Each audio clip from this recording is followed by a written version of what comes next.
Variables in Java definitions देख लेते हैं. A variables in a Java is a name given to a memory locations that store data. It is used to hold values that can change while the program runs. इसका मतलब क्या है? Variables एक memory locations को indicate करता है जहां हम लोग डेटा स्टोर करते हैं. मीन्स वेरिएबल को एक कंटेनर समझ सकते हैं जो हम लोग का वैल्यू स्टोर करके रखता है. और मैथ में जैसे पढ़े हैं हम लोग वेरिएबल्स का वैल्यू चेंज होता है, वैसे ही हम लोग का प्रोग्रामिंग लैंग्वेज में भी वेरिएबल्स का वैल्यू चेंज होता है, कांस्टेंट नहीं होता है. सिंटेक्स देख लेते हैं. सिंटेक्स क्या है? Data type, variable name, then value. Data type क्या है? नेक्स्ट लेक्चर में हम लोग डिटेल से पढ़ेंगे डेटा टाइप्स क्या होता है. अभी बेसिक समझ लीजिए डेटा टाइप्स मतलब क्या होता है. जो वेरिएबल आप स्टोर कीजिएगा वो वेरिएबल का टाइप क्या है, इंटीजर है, फ्लोटिंग पॉइंट है या क्या है. इंटीजर मीन्स 10, 20 ये सब इंटीजर है.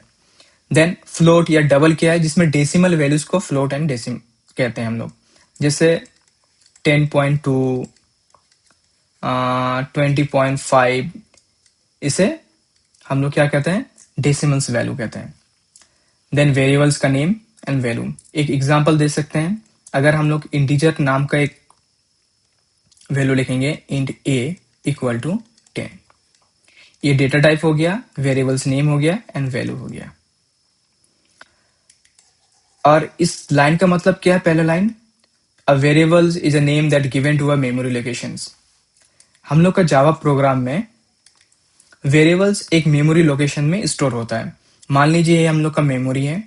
वेरिएबल्स यहाँ क्या होता है? मान लीजिए ये है ए, इसका वैल्यू स्टोर होता है 10. ए है बी, इसमें वैल्यू स्टोर है 20. ए है सी, इसमें वैल्यू स्टोर है 30. एन है डी, वैल्यू स्टोर है 40. तो इस मेमोरी लोकेशंस का कुछ भी एड्रेस होगा, जैसे इसका मान लेते हैं 100, इसका 200, इसका 300, इसका 400. वेरिएबल्स के लिए उसका डेटा टाइप देते हैं इंट, मीन्स इंटीजर टाइप का. वेरिएबल्स का नाम ए, उसमें वैल्यू देते हैं 10. और एक वेरिएबल्स देते हैं इंट बी, उसका वैल्यू देते हैं 20. अब ये दोनों वेरिएबल्स को प्रिंट कराते हैं. प्रिंट करने के लिए हम लोग को क्या करना पड़ता है? सिस्टम, ये ध्यान रखें सिस्टम का एस कैपिटल है, डॉट प्रिंट एल यूज़ कीजिए नेक्स्ट लाइन के लिए. देन डबल कोट्स में कुछ लिखेगा तो वो चीज़ प्रिंट ए एंड और एक चीज़ नोटिस कीजिए.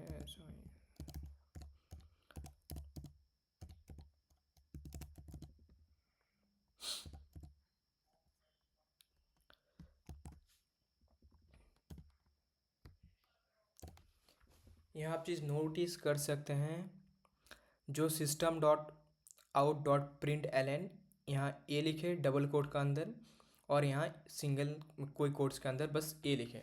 इन दोनों में से किस में क्या प्रिंट होगा? पहले बोले थे जो डबल कोट्स के अंदर अगर कुछ भी आप लिखेगा same as it is print होगा. और इस ए में जो ए का वैल्यू है वो स्टोर हो चुका है, तो ए का वैल्यू जो है वो यहाँ प्रिंट हो. यहाँ प्रिंट ए में ए क्या है? 10, मतलब 10 ए में असाइन हो चुका है. अब इसको आप सेव करके जब प्रिंट करेंगे तो देखिए क्या प्रिंट हो गया था. पहला में ए प्रिंट हुआ, क्यों? डबल कोट्स के अंदर ये है, मीन्स उसमें कुछ भी लिखिएगा वो प्रिंट होगा. दूसरा में ए क्या है? ए वैल्यू है 10 है, इसलिए दूसरा लाइन में 10 प्रिंट हुआ है. वेरिएबल्स के अंदर और एक चीज़ बोलना भूल गए थे तब लेक्चर में, लिटरल्स भी कुछ होते हैं. जैसे वेरिएबल्स में कोई चीज़ कांस्टेंट रहता है, जैसे पाई का वैल्यू 3.14, ये कांस्टेंट होते हैं. जो वैल्यू कांस्टेंट होते हैं, मतलब जो कभी चेंज नहीं होते हैं, उसको हम लोग लिटरल्स कहते हैं. जैसे पेरीमीटर फॉर रेक्टेंगुलर का फॉर्मूला क्या है? 2 इंटू ए प्लस बी. इसमें ए का वैल्यू कुछ भी हो सकता है, वेरिएबल्स है, चेंज हो सकता है। जैसे यहाँ ए का वैल्यू अभी 10 है, बी का वैल्यू 20 है, कभी 30 भी हो सकता है, 40 भी हो सकता है। लेकिन ये जो 2 है ये कांस्टेंट है, मतलब हमेशा 2 का वैल्यू 2 ही रहेगा। जो कांस्टेंट होता है जावा में उसको हम लोग लिटरल्स कहते हैं।